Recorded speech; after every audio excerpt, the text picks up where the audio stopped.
ఇక్కడ మా హస్బెండ్ అయితే ఆర్గానిక్ స్ప్రే అయితే ప్రిపేర్ చేస్తున్నాడు దానిమ్మ కోసం, బత్తాయి కోసం. ఏ విధంగా ప్రిపేర్ చేస్తున్నాడు చూద్దాం. 10 kg green chilli, 10 kg garlic, 20 litre cow urine,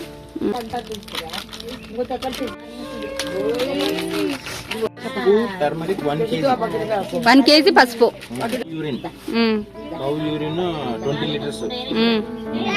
ఇంకా పెద్ద డ్రమ్ కి షిఫ్ట్ చేస్తాం. దీన్ని పెద్ద డ్రమ్ షిఫ్ట్ చేసి దానికి కానుగ నూనె 5 లీటర్స్, యాప్ నూనె 5 లీటర్స్ యాడ్ చేస్తాం. రేపు యాడ్ చేస్తాం.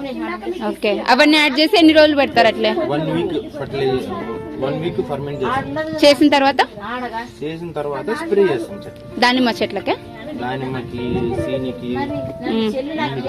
Uses antifungal, antibacterial, insecticide, okay, nutrient supply. Okay.